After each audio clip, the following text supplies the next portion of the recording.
शहर की लुगाई गांव को आई।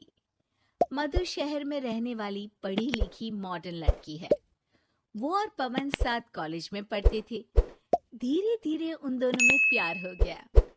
पर पवन गांव में रहने वाला एक साधारण सा लड़का है। मधु के पिता हमेशा उसे ये बात कहकर ताना देते हैं। तुम वहां गांव में कैसे एडजस्ट करोगी? शादी करके तुम गांव तो चली जाओगी, पर अपनी सारी मॉडर्न सोच और चीजें यहाँ शहर में ही रख कर जाना। ये सुनकर मधु को बहुत गुस्सा आता है। तो क्या हुआ अगर वो लोग गांव के हैं? मैं वहां जाकर उस घर को बिल्कुल शहर की तरह बना दूंगी। शाम होते ही मधु पवन को वीडियो कॉल करती है। अच्छा हुआ तुमने वीडियो कॉल कर लिया। हाँ, मैं तुम्हें आज अपनी माँ से मिलाता हूँ। अरे बिट्टू, क्या कर रहा है? ये क्या है? दूर करना इस टुनटुने को। जाने कौन दिख रहा है इसमें तो। अरे माँ, आपकी बहू का वीडियो कॉल है।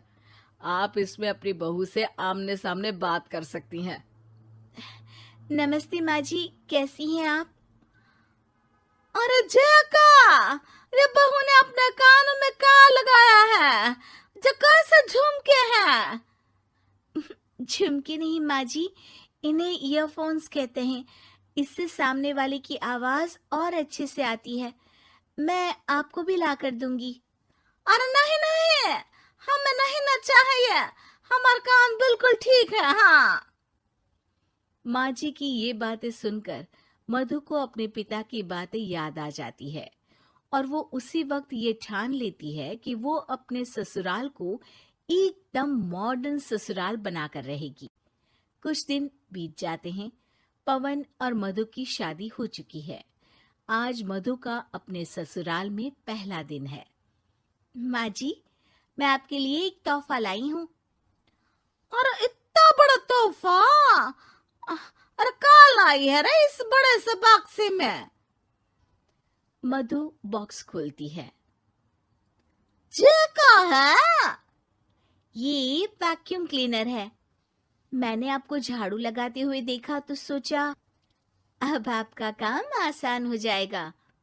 अरे वाह बहू वाह, तूने मुझे झाड़ू लगाते हुए देखा तो तू मेरा हाथ से झाड़ू लेकर खुद भी तो लगा सकती थी ना।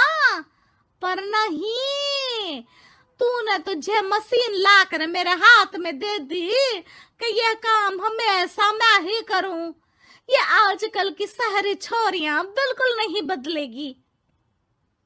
मधु को मन ही मन गुस्सा आता है, पर फिर भी अपना गुस्सा भूलकर मधु माँ जी को वैक्यूम क्लीनर इस्तेमाल करना सिखाती है। अगले दिन मधु सुबह उठती है तो ये आंगन में से कैसी आवाजें आ रही हैं? मधु दौड़ती दौड़ती आंगन में जाती है और देखते ही चौंक जाती है। अरे माँ जी, ये आप क्या कर रही हैं? और वो कहा है ना, सुबह मैं जब कुएं से पानी निकाल रही थी तो मेरे कान की बाली उसमें गिर गई थी। तो ये तेरा वैक्यूम ना सारी चीजें अपनी तरफ खींच लेता है ना, तो मेरी बाली भी तो निकाल ही देगा। उसी की कोशिश कर रही हूँ, पर न जाने क्यों अब ये चालू ही नहीं हो रही तेरी मशीन। अब वो चालू होगी भी नहीं। पर अब कुएं में से पानी निकाल क्यों रही थी? अरे कमाल करती हो ना बहू। पीने के लिए पानी क्या तेरे मायके से लाऊं मैं? अरे कुएं से ही तो निकालना पड़ता है। हाँ, पीने के लिए पानी, और वो भी कुएं से। मधु दिमाग लगाती है और थोड़ी ही देर में घर में वाटर प्यूरिफायर लगवा देती है। ये देखिए माँ जी, इसमें बस एक बार पानी भर देंगे तो नल में पानी साफ होकर बाहर आएगा। अरे वाह रे बहू, ये तो बहुत ही बढ़िया चीज है। रात हो जाती है। मधु जैसे ही प्यूरिफायर का नल चालू करती है तो वो अचानक से फट जाता है और सब जगह पानी पानी हो जाता है। अरे ये क्या हुआ? ये क्या हो गया? मैंने तो बस इसमें उबला हुआ पानी डाला था, ये इतनी जल्दी खराब हो गया। अरे ये सारी शहरी चीजें सब ऐसी ही होती है कबूरी। क्या आपने इसमें उबला पानी डाला था? हाँ तो फिर पानी तो तभी साफ होगा ना जब उसे उबालेंगे। ये मशीन का कोई जिन है जो हमने जो बोला वो कर देगी है? मधु को बहुत गुस्सा आता है। इस तरह तो मेरा अपने ससुराल को मॉडर्न बनाने का सपना अधूरा ही रह जाएगा। नहीं, मैं इस तरह से हार नहीं मान सकती। थोड़े ही दिन में मधु पूरे किचन को मॉड्यूलर किचन में बदल देती है। अरे वाह बहू वाह, इतनी सारी अलमारियां! माँ जी मॉड्यूलर किचन देखकर बहुत उत्सुक हो जाती है। ये बक्सा का है। बहू ने शायद गलती से इसे यहाँ रसोई में रख दिया है, पर है तो ये बहुत ही बढ़िया। अगले दिन सुबह, अरे मायरी क्या हो गया? मैं तो बर्बाद हो गई। मेरी सारी पूंजी जलकर राख हो गई। हे राम, अब मैं क्या करूं? माँ जी की रोने की आवाज सुनकर मधु दौड़ी दौड़ी किचन में आती है और इतना धुआं देखकर घबरा जाती है। ये सब कैसे हुआ माँ जी? ये आग कैसे लगी? ये सब तेरा इस मॉड्यूलर किचन की वजह से हुआ है, और ऊपर से तूने तिजोरी जो रसोई में रख दी थी, मैंने जैसे ही अपने गहने और पैसे इसमें रखे और बाहर से इस ताले को घुमाया, ये तो 5 मिनट में ही आग बबूला होकर फट गया। अरे माँ जी, ये तिजोरी नहीं है, ये तो माइक्रोवेव है। इसमें गहने नहीं रखते, खाना गर्म करने के लिए होता है ये। और ये जो आपने घुमाया ना, ये ताला नहीं है, आपने इसके टेम्परेचर को फुल कर दिया, इसलिए ये फट गया। माँ जी और जोर जोर से रोने लगती है।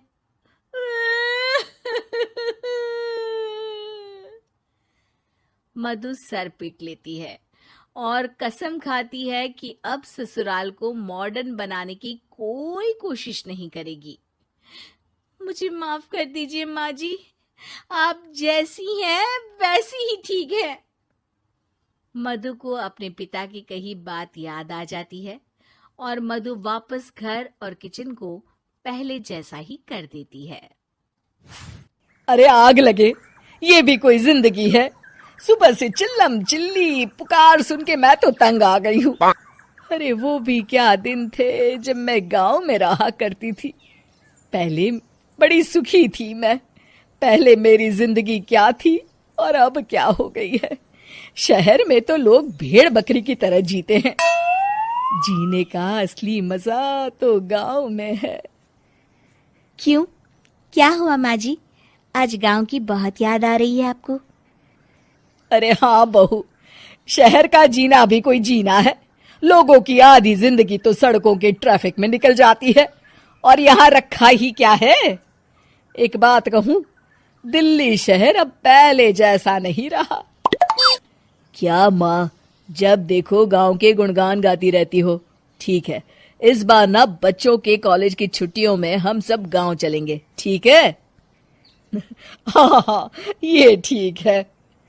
फिर कुछ दिनों के बाद सारा परिवार अपने गांव चला जाता है। अरे वाह, कितनी ताजी और साफ हवा है, कितनी शांति है यहाँ। चल बहू, अब बढ़िया सा खाना बना दे, मजे से आंगन में बैठ के खाएंगे। सुशीला गांव का माहौल देख बड़ी खुश होती है। 2 दिन के बाद गांव की कुछ औरतें सुशीला के घर आती हैं। बड़े दिनों के बाद गांव आई है सुशीला। हमें तो लगा कि तू शहर जाके गांव को भूल गई। और बतिया, तेरी बहू कैसी है? जरा मिलवा तो उससे। अरे मेरी बहू तो लाखों में एक है। बड़ी किस्मत वाली हूँ मैं जो मुझे जानकी जैसी बहू मिली है। हमेशा मेरी सेवा में लगी रहती है और आज तक कभी पलटकर जवाब नहीं दिया उसने। सुशीला की बातें सुनकर सभी औरतें हंसने लगती है।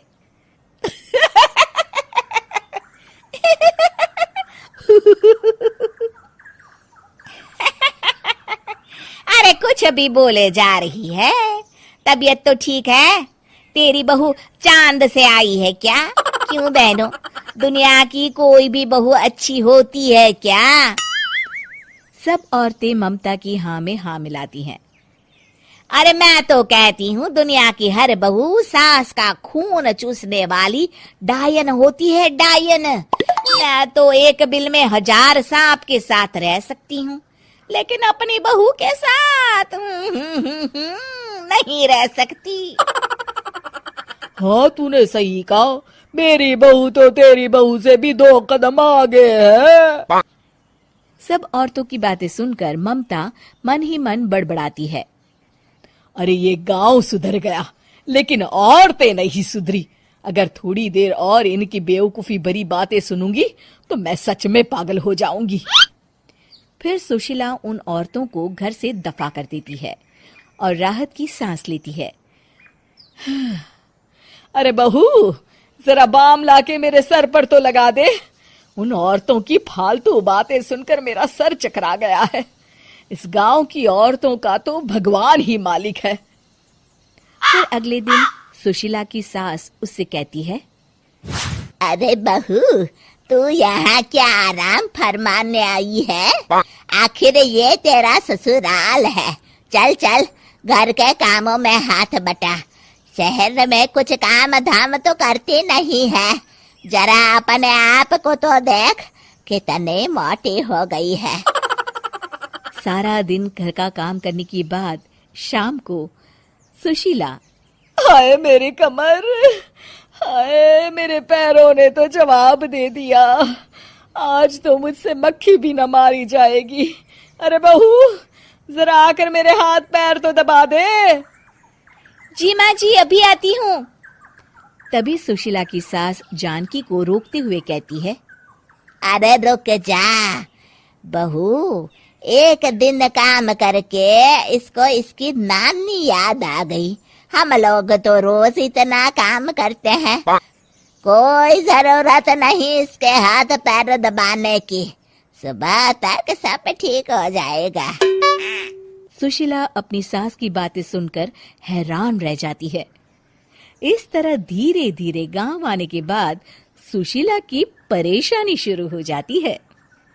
फिर एक दिन, अरे आज तो मैं कपिल शर्मा देखूंगी, क्योंकि आज संडे है। सुशीला जैसे ही टीवी ऑन करती है तभी बिजली कट जाती है। अरे सत्यानाश, इस बिजली को भी अभी जाना था। इतने दिनों से मैं टीवी सीरियल देख नहीं पाई। हमारा देश इतनी तरक्की कर रहा है, अरे पता नहीं ये गांव कब सुधरेगा। अरे अब तो 2 दिनों के लिए बिजली को भूल जा, ये तो यहाँ रोज की बात है। अब इस अंधेरे में रहने की आदत डाल ले। हाँ। हे भगवान, अब क्या होगा? ऊपर से इन मच्छरों ने जीना हराम कर रखा है। दूसरी तरफ घर के काम कर करके और बिना किसी सुविधा के सुशीला तंग आ जाती है और उसे शहरी जीवन याद आने लगता है। क्यों माँ, मजा आ रहा है ना? अरे आपने ऐसी सूरत क्यों बना रखी है? मुस्कुराइए, अब हम गांव में हैं। मोहन के साथ जानकी भी अपनी सास की खिंचाई करती है। हाँ हाँ माँ जी, आप ही तो यहाँ की बड़ी तारीफ कर रही थी। फिर अभी तो कुछ ही दिन बीते हैं, वैसे भी अब तो आप यहीं रहने वाली हैं ना? अरे नहीं नहीं बहू, मैं एक दिन और यहाँ रुकी तो मर जाऊंगी। मुझे शहर ले चलो। क्या दिन थे, कितनी सुखी थी मैं वहाँ। ठीक है माँ, हम कल ही वापस शहर चले जाएंगे।